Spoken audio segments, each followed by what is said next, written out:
नमस्कार दोस्तों, तो स्वागत है आपका दोबारा से मेरे चैनल स्टूडेंट्स की पाठशाला पर। तो जैसा कि आप सभी जानते हैं, जो भी मेरी वीडियोस को कंटिन्यू देख रहे हैं, तो आप लोग सभी जानते ही होंगे कि मेरी एमएच अब्राम्स की जो प्लेलिस्ट है वो ख़त्म हो चुकी है एंड मैंने उसमें सारे टर्म्स को अच्छी तरह से कवर करा दिया है, लेटर ए से लेकर लेटर जी तक।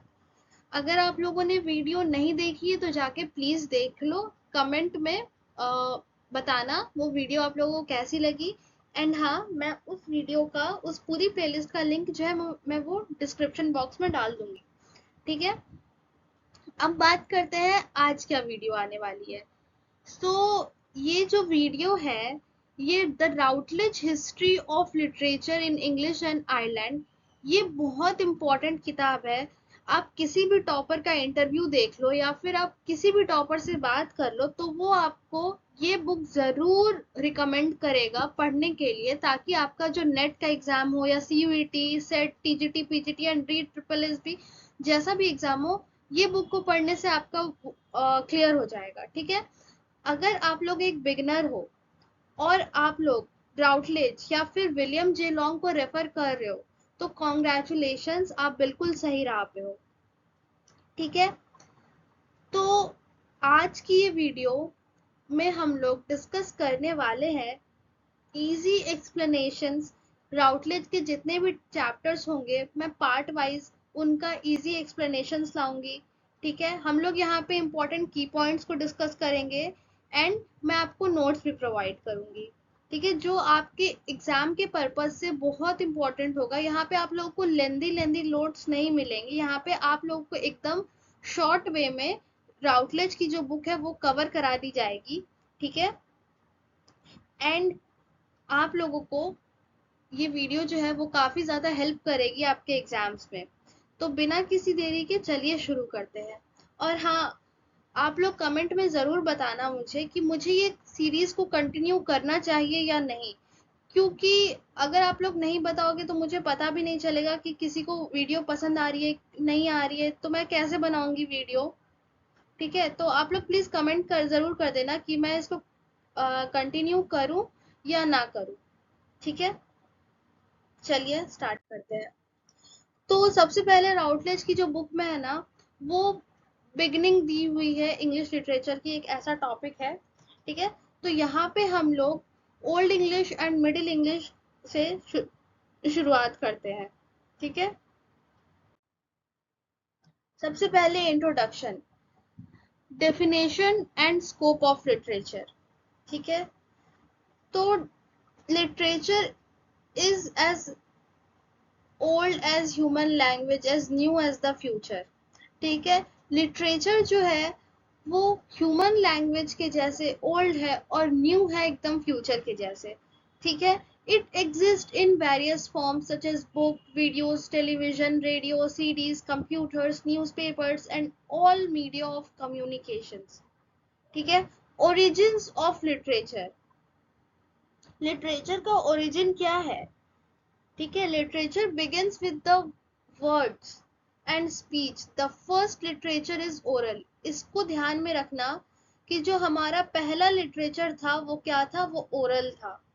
ठीक है, famous oral literature includes Greek epics of Homer, the Asian narratives of Gilgamesh and the Bhagavad Gita, the Bible and the Quran. ठीक है, तो यहाँ पे फेमस जो भी ओरल लिटरेचर्स है वो क्या है, कहाँ से शुरुआत हुई उसकी, तो वो चाहे वो ग्रीक का एपिक हो जाए, होमर का, या फिर एशियन नैरेटिव्स हो जाए, या भगवत गीता हो जाए, बाइबल हो जाए, कुरान हो जाए, तो ये सारे फेमस ओरल लिटरेचर्स थे। ठीक है, oral literature was passed down through generation with variation until it was written down। अब जो ओरल लिटरेचर है वो धीरे धीरे जनरेशन टू जनरेशन पास होता गया एंड तब तक पास हुआ जब तक उसको लिखा ना जाया गया। ठीक है, तो सबसे पहले ओरल लिटरेचर आया, फिर आया है रिटन लिटरेचर। तो अगर आपसे कोई पूछे कि लिटरेचर पहले किस फॉर्म में था, तो वो हमें ओरल फॉर्म में था, देन हम लोग उसको लिखने लगे थे। ठीक है, आई गेस बात समझ में आ गई होगी। एंड ये जितने भी की पॉइंट्स यहाँ पे मेंशन है, सब मैंने राउटलेज की बुक से उठाया है, ठीक है। फिर उसको अपने इजी लैंग्वेज में कन्वर्ट करके आपके सामने रखा है ताकि आप लोग को इजी हो जाए पढ़ने में, ठीक है। चलिए नेक्स्ट। अब देखिए early English literature. Early English literature before the Norman conquest 1066 mainly focused on religion, war and daily life. So यहाँ पे आपसे अगर कोई क्वेश्चन पूछे कि अर्ली इंग्लिश लिटरेचर किस पे फोकस होता था, तो वो रिलीजन, वॉर और डेली लाइफ पे था, ठीक है। This period is largely dark due to the lack of written records and destruction of preserved writing, especially during the 1530s. So इस पीरियड को ना डार्क लिटरेचर भी कहते हैं, क्योंकि इस टाइम पे ना बहुत कम रिटन रिकॉर्ड्स थे और जो भी थे उसका डिस्ट्रक्शन हो गया था, बचे कुचे का। एंड सबसे ज्यादा भयानक पीरियड क्या था, 1530s। इसमें बहुत ज्यादा जो लिटरेरी एज था काफी ज्यादा डिस्ट्रॉय हुआ, ठीक है। continuity of literary themes, the motivation of creating and consuming literature have remained constant. Comfort, consolation, problems, illuminations and reinforced of social, political and ideological standpoints, ठीक है।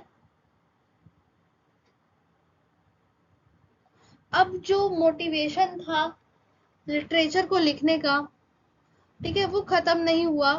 लोग जो थे वो लिख ही रहे थे, उन्होंने लिखना छोड़ा नहीं, जिससे कि आज भी हमारा जो लिटरेचर है वो एग्जिस्ट कर रहा है, नहीं तो वो काफी पहले ही खत्म हो चुका होता, ठीक है। अब development of English literature. The spread of Anglo Saxons later English help from a national identity.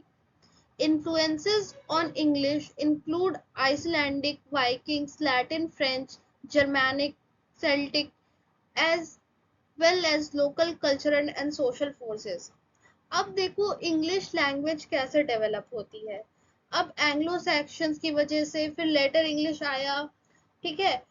अब इंग्लिश को किस किस चीज ने इन्फ्लुएंस किया, वो है Icelandics, Viking, Latin, French, Germanic, Celtic as well as local culture and social forces ने इंग्लिश लैंग्वेज को काफी ज्यादा इन्फ्लुएंस किया, क्योंकि इंग्लैंड, ठीक है, इस देश पे ना बहुत सारे अटैक्स हो रहे थे, कभी पायरेट्स के, कभी वाइकिंग्स के, कभी किसी के, कभी किसी के।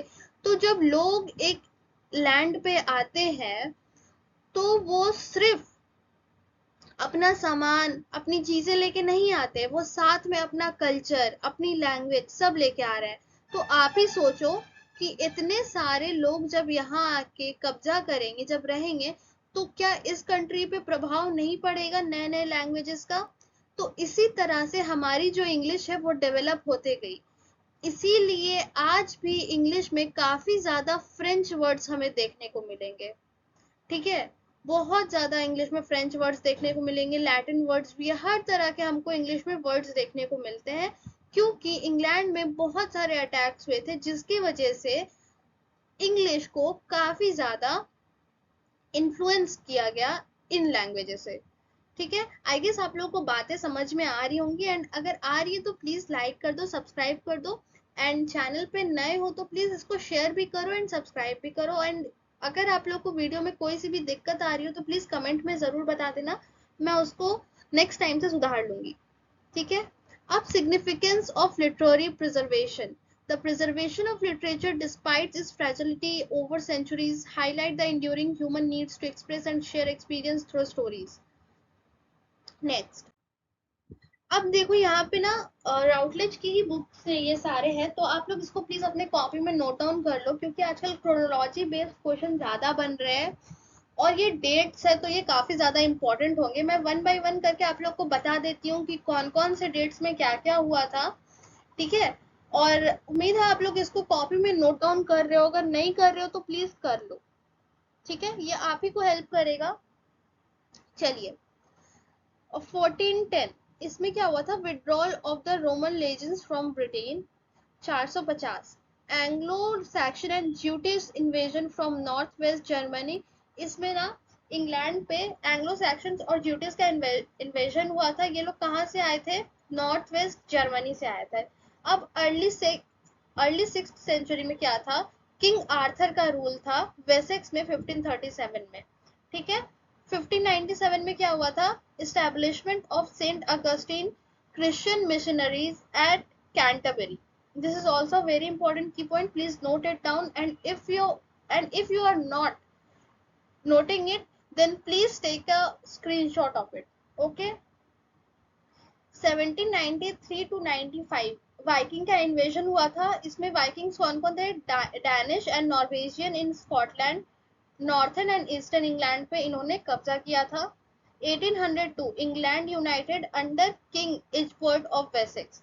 अब इंग्लैंड जो था वो यूनाइट हो गया था, क्योंकि इंग्लैंड के ना उस टाइम पे बहुत सारे पार्ट खंड हो गए थे, ठीक है। तो इसके बाद इंग्लैंड को यूनाइट किया किंग एजबर्ट ऑफ वेसेक्स ने।